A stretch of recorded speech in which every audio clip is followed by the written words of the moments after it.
Cameron Hastings joins me here today. You can learn what his team is up to by getting over to CelineBrighthouse.com. That's going to be a clickable link in the show notes, but I really appreciate your time here today, Cameron. Thanks so much for having me. So, we're not going to spend a ton of time on this, Cameron, but we always like to start things off on finding out, how did you find into real estate investing? If you're watching the YouTube video, you look quite young. I am 31 now, so depends on whether that's young or not.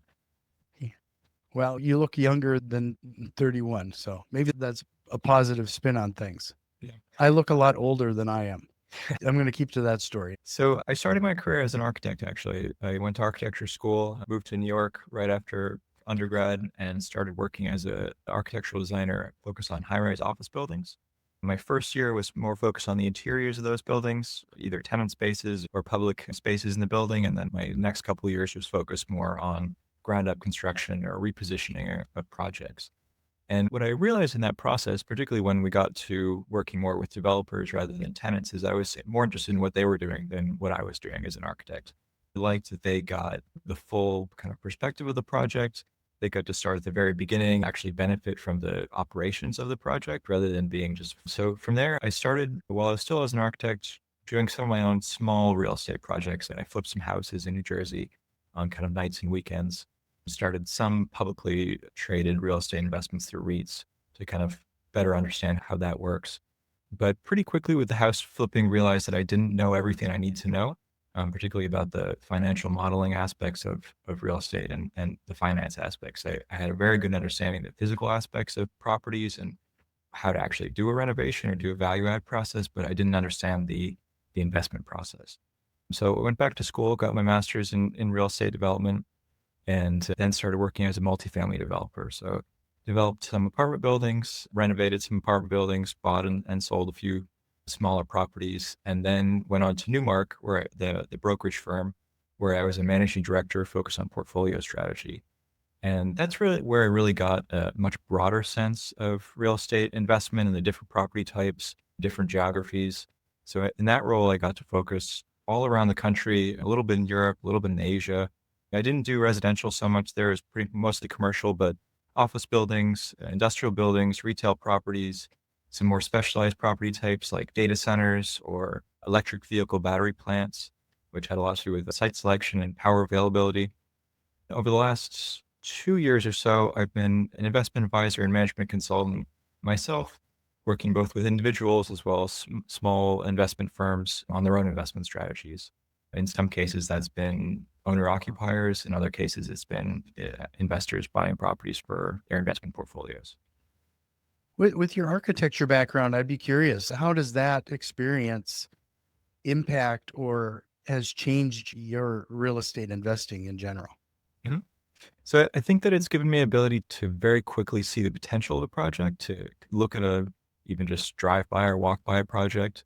But definitely if I'm looking at plans or more detailed documents, to quickly see what could happen, what this project could become, and where selective design interventions could bring a lot of value and where not to make those interventions. So where you can have the most impact with design, I think that was a valuable part of that experience. You've worked on 1.2 billion in real estate capital expenditures. What were some of the most significant challenges and lessons for managing such a large portfolio? Mhm. So that was while I was at Newmark. So advising different kinds of developers and investors. I think the struggle for me was just learning about new property types and different geographies, because my team was, again, focused everywhere. So some of the more market specific things that I didn't know, for example, California has a whole different set of considerations when underwriting and evaluating development opportunities than New York does, which is where I was more used to. So I think that the breadth of that portfolio, the breadth of that expertise that I needed was sometimes difficult. But at Newmark, it was also valuable to be part of that team because I could call brokers in a local market that were part of my own internal team and get some of that information that I needed. So could you explain the evolution of the strip centers and why they've become so attractive in your world? The reason I'm going to be a little skeptical on this, because in my world, we have some brand new strip centers that were built during the pandemic, and they're still vacant to this day. Sure. So a couple of things that's brought this particular category to our attention. One is the strong operational performance in general. So across the country, these centers are about 95% occupied. That's across all vintages. So a lot of them are much older. There hasn't been much construction at all since, say, 2008. After the financial crisis in the mid 2000s, construction at these centers really fell off. So there, as you mentioned, there are new centers, but generally they have to charge significantly higher rent than existing centers. So the newer centers do sometimes have lower occupancy than existing centers. Another part that we find really appealing about these centers is that they're much more focused on necessity goods and services rather than discretionary goods and services. So where some of the malls have really struggled, these centers are more focused on things that you need on a weekly or even daily basis. So they're not places that you're going once a year to do your Christmas shopping or do your seasonal shopping, but a place that you're going to the laundromat every week to do your laundry or to go get your haircut once a month or your nails done once a week. So some of that stability really helps in terms of the tenant profiles.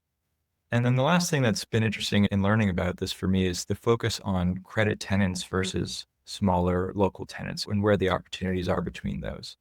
In our case, we do look at some centers that are considered anchored by credit tenants where there's a big box store, national or global tenants in place.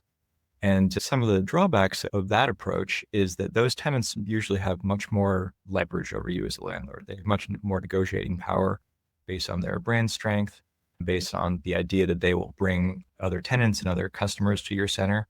And because of that, they often pay lower rent per square foot. They have much more generous kind of leasing terms in terms of the escalations that are built into their leases, in terms of the TI that you need to give them when they first sign a lease, and particularly in terms of the options that they get. So in some cases, you can have a national tenant where they have options going out 30 years. So if you buy that property, there isn't much you can do in a value add perspective. Whereas focus more on the unanchored side, there's much more opportunity. Did you find like a lot of people who are getting into this type of category, they might be attracted to this anchor store mentality and they may not actually be the best approach? Historically, retail real estate has been largely about credit quality. A lot of owners have preferred these larger spaces so that you could have a couple 100,000 square feet with only a few tenants. Usually those are called power centers where you have 4 big box stores altogether. That can be easier to manage depending on your specific return profile or what you're looking for from that property investment. That can work. A couple of issues with that, however, is that if you lose a tenant and they've taken 100,000 square feet, the only other tenants that can take that are generally another national or global brand. So if you had a Home Depot or a Target or large grocery store and they decide to leave, there aren't a lot of other options for that. So that space can sit vacant for years. Contrast that with the much smaller inline tenant spaces, which in our case, the properties we're looking at, those spaces range from as small as 500 square feet to maybe 10,000 at the very largest. So a 500 square foot space or a 2,000 square foot space, which is kind of the average, a lot of businesses can take that space. So the vacancy, even though there may be more frequent turnover, the period that those spaces are vacant is typically shorter. You know, it's kind of interesting. In my backyard, we had a situation where Best Buy was in a large standalone building outside of our big mall. And then they moved to the mall to become an anchor store. And so now you got this huge building just kind of sitting there. But what you're talking about justifies what they did. They split that up into 4. Now 4 different businesses occupy this large building that was dedicated to just Best Buy. Mhm. Yeah, and that's a strategy that we also look at. Sometimes you can chop these spaces up and both have the safety of multiple tenants so that if you lose one tenant, you're not losing 100% of your income, you're losing 25, 20% if it's depending on how much you've been able to chop it up. But you also generally get higher rent per square foot on those smaller scale spaces. So that kind of strategy can create a lot of value from a vacant space. So you're going to have to educate me on this next bit, Cameron. In your bio here, it keeps talking about the digital infrastructure revolution. Mhm. What do you mean by that? So digital infrastructure is one of the areas that I focus on with my advisory business. So that's focused on things like data centers, cell towers, fiber networks, all of the things that make what we're doing right now possible. Right now, both of us are in a data center or multiple data centers, going between each other through fiber cable. So those types of businesses are becoming more important and more considered real estate than they used to be. So some of those opportunities are ways to invest in, get exposure to, say, the tech industry or the communications industry, but through real estate rather than investing in equities directly. That's interesting. So how did you find your way to that? I mean, in on the surface, they don't seem like they're terribly related. Mhm. So the digital infrastructure, again, is not part of what Celine Brighthouse does. Celine Brighthouse is just focused on these strip centers. As part of my overall advisory practice, I work with different kinds of clients, in both individuals and firms, to think about how to structure real estate portfolios that can be diversified within themselves. So that instead of needing all of the 11 sectors in the S&P 500, you could have a significant portion of your portfolio in real estate, but getting exposure to different sectors through that real estate. And that's kind of where the digital infrastructure comes about, is that your tenants are Apple and Facebook and the mega scale tech companies, but you don't have the same kind of volatility that's associated with that equity investment. They're essentially, paying a type of rent for use of data centers or use of telecom infrastructure. And so it kind of translates the more volatile tech revenue into something that's much more stable. There was and we won't spend a ton of time on this, but I find this interesting in the fact that I have heard rumblings that Microsoft has been canceling some of their data center contracts, and it is likely because the whole AI concept isn't growing as quickly as they had forecast. Is that what you're kind of seeing as well, or is that kind of just blowing smoke? Microsoft had planned a significant expansion of their data centers and is now pulling back. The DeepSeek revelation from earlier this year that you may not need the same kind of computing power to power these LLMs and whatever the next version of AI models is. So you may not need the same amount of data centers.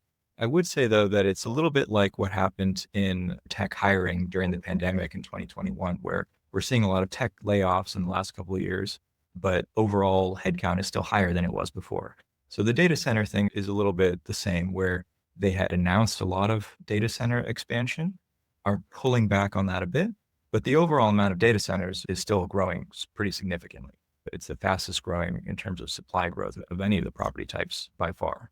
So while some of those companies are pulling back, it doesn't mean that overall data center growth is slowing.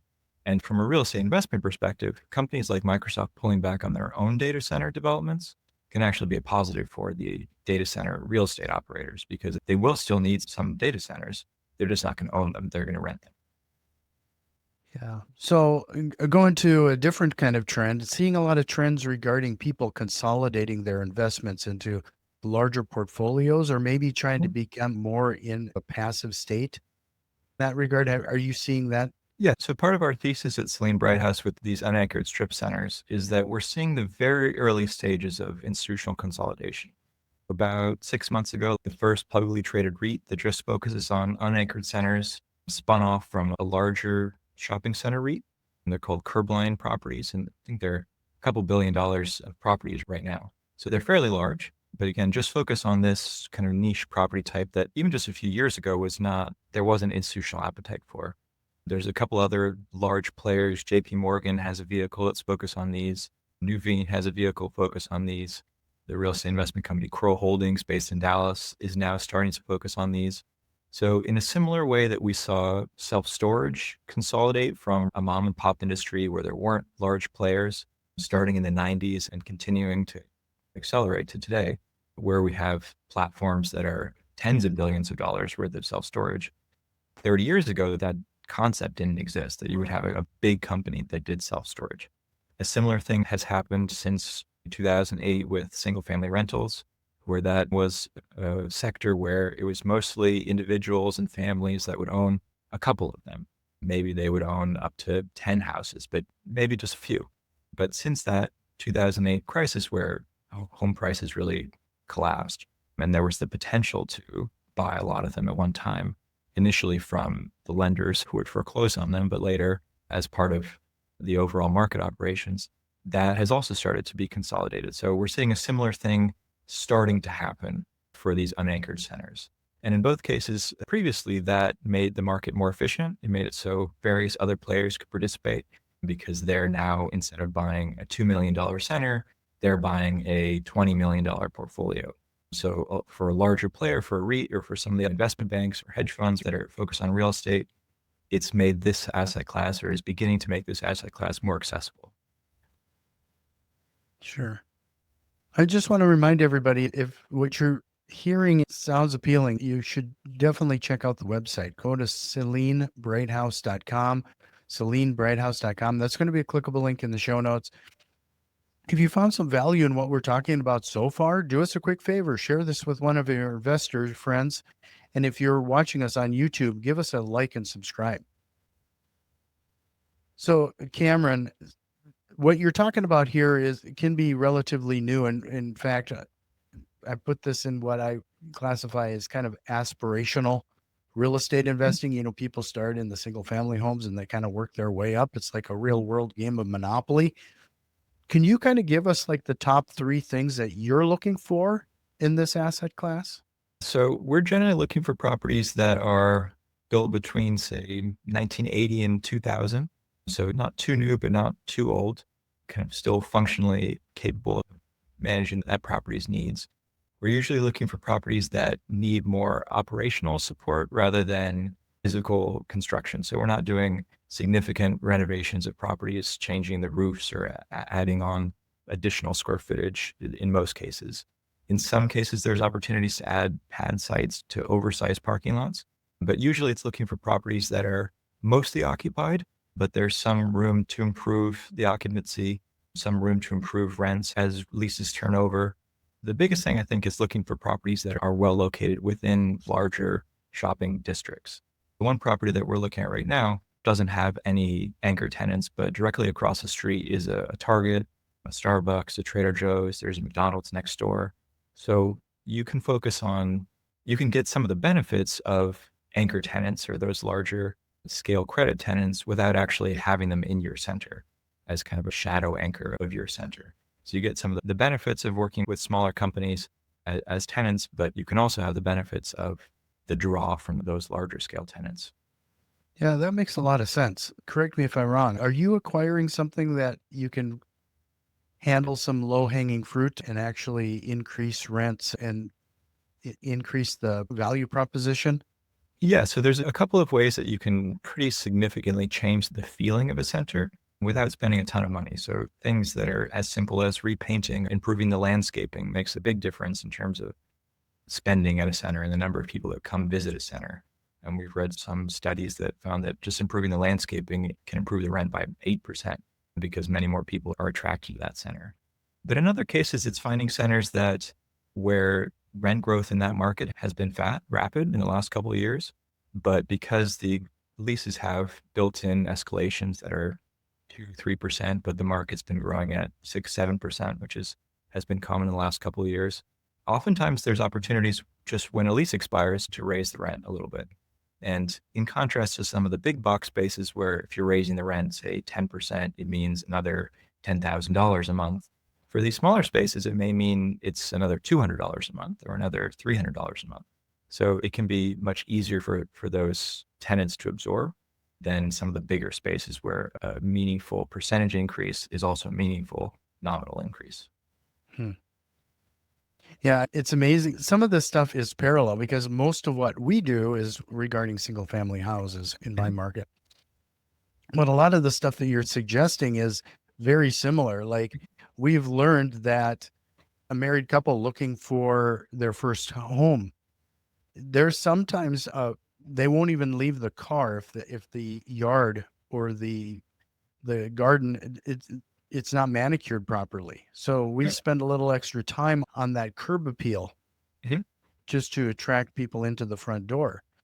But you're absolutely right. Like the paint is one of the biggest and least expensive upgrades you can possibly do to any property. And for these centers and retail in general, but particularly these types of properties, is pretty unique in that it's really the only instance where, as a landlord, you can improve your tenant's income and their ability to pay rent. If you own multifamily buildings or office buildings or industrial buildings and you make an improvement there, it doesn't bring them more customers, doesn't improve their revenue. So another thing that we like about these is that by making some of those improvements, it's not only improving the value of the property, maybe from a cap rate compression perspective, but it's also making the tenants more able to pay a bit higher rent, which is not usually the case. Yeah, I guess that doesn't even occur to me because we're just in different asset classes, but that's a great option because you're attracting and helping them attract their customers. Mhm. Yeah, ultimately, we can only be successful if our tenants are. And that, so by improving those businesses through what we can do to the property. And in some cases, it's also pretty simple things on the operational side, making sure that the tenants have Google Maps listings. So when someone searches a coffee shop or hair salon, those businesses come up, or helping them with their marketing or photography of their spaces. So when they're searched online, it's not all kind of blurry cell phone photos, but some higher quality representation of those businesses. So a little bit of is also almost like management consulting to the businesses, where if we can help them operate better, then it also improves our real estate performance. Sure.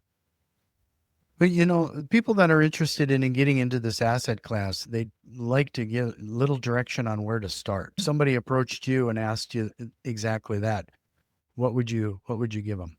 So I think it depends on their existing position in real estate. If they're already a real estate investor and operator, they already have a portfolio, there are definitely opportunities to buy these centers for, I wouldn't go below $2 million on these. Once you get below that, the quality is generally pretty low, or they're maybe two tenants in a space. But even there's an opportunity for significant growth and improvements based on that property valuation. For potential investors, however, they're not already focused on real estate, or maybe already have a W-2 job and they're looking for extra income. I would generally recommend finding an operator to invest with. So either investing with a fund, you could invest in one of these REITs that are now focused on these, or syndication from a local operator that's maybe in your home market, but not to necessarily take it on all yourself. A lot of people that are getting started in real estate think it's going to be easy and it's going to be something they can do kind of in their spare time. That's not usually the case. There are some property types that you may be able to do that. Single tenant, absolute triple net lease kind of properties, maybe you can do that. But anytime that you're talking about renovations or managing a large number of tenant relationships, it ends up being a full-time job. So if you're not already in the business or wanting to make that your full-time job, I would recommend finding partners to invest with. What are your thoughts regarding trends in this asset class? So a couple of things that we're seeing happening is that businesses that had been in malls or had been in power centers are starting to move into these much smaller scale spaces. Part of that has to do with the increase of e-commerce. So they don't, a department store like Nordstrom, for example, they may not need that 100,000 square foot space anymore. They can have a smaller space where they have some products, but it's more of a showroom. People go in there and then end up ordering online. We also see that businesses that do have a physical presence in a market end up increasing their e-commerce in that market as well. So the kind of omni-channel approach, where it's not one or the other, that by having a physical space, you actually improve your digital business as well. So seeing businesses accept that and form their business strategy around that, or their real estate strategy around that, towards smaller spaces that are closer to their customers in their customers' neighborhoods with a much smaller footprint, but with a focus on that digital enablement. So how do we use a physical store to actually sell more online? It is part of what we're seeing in terms of the strength of some of these centers. What do you think regarding the economy, the outlook, interest rates, anything there that people should be aware of over the next few years? Mhm. So interest rates, who knows where they'll go. If they come down, we'll see probably property values appreciate. If they don't, then we won't.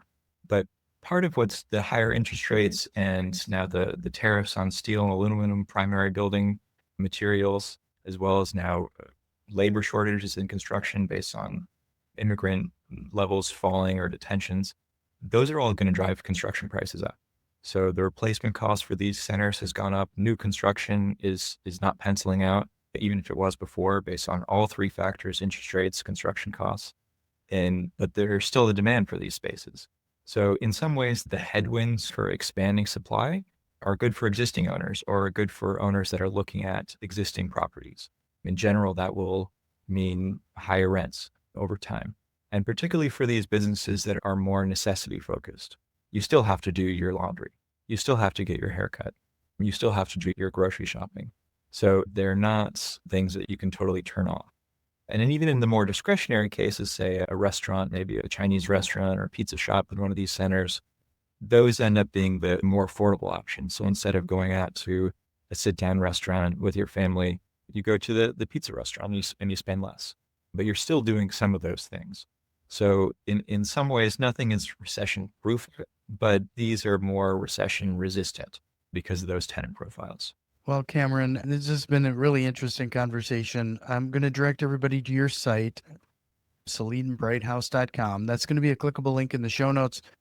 Before we close this episode out, is there anything we should have tried to hit on here? I think the biggest thing is what we talked about, that this is starting to be an asset type that's considered institutional quality. And I think over the next couple of years, we will see that people will be talking about this type of property, which right now is still very niche. About 95% of these are still owned by individuals and families. But like the other property types we mentioned, I think that can go towards 25, 30% over the next couple of years. Well, really appreciate your time on that. But if you're ready, we're going to jump into the rapid fire questions and close out this episode. Sure. Well, the first one is, what lie do real estate investors often tell themselves? I think the idea that interest rates are going to continue falling or that they're going to come right down. We've been in a 40-year period since the 80s where it's been pretty much consistent interest rate declines. And I don't think that's what the future holds. So a lot of value appreciation from real estate over my entire life, and many people that have been their entire careers in real estate at this point have been driven by some of those structural forces that we won't have in the future. But I think that really focusing on the operations is going to become more important than some of that financial engineering that contributes to real estate values. If you could go back in time and give your younger self a piece of advice, what would it be? I think that it would be to recognize that these things take a long time. Building up a career, building up a portfolio of real estate is slower than I wanted it to be when I was younger. So kind of recognizing that patience is important and that in some cases, you actually don't want to move as fast as you possibly could because you end up making mistakes. You end up not understanding exactly what you're doing. So in some cases, moving a little bit slower, even though it can be frustrating in the beginning, is actually a better long-term approach. Do you have a book recommendation, or what are you reading right now? So a book I really like that's called Irrational Exuberance by Robert Shiller. He's a Nobel Prize winning economist at Yale, and it's focused on when markets get too hot. We saw this happen in real estate in 21 and 22, where people were buying properties at 3 caps with the expectation that they were somehow going to go even lower. This continuing trend in markets of people to get a little too excited, to get irrationally exuberant, happens over and over again. And it can be a big trap where you feel like property prices are going up. I need to buy right now, but you can actually be buying, too high because you're basing your expectations on something that's not real. And finally, what single strategy or tool have you implemented that has had the biggest time-saving impact to you or your business? I think that for me, starting to use some of these LLMs for writing purposes and for analysis purposes has definitely helped. I don't think that they're there where they're totally replacing analysts or replacing that process. But in terms of an initial filter, initial screening of large data sets, that kind of thing has definitely helped to be able to use some of these new technologies like LLMs. Well, again, we were talking to Cameron. Really appreciate your time. This was great. I hope you'll consider coming back again sometime. Thanks so much.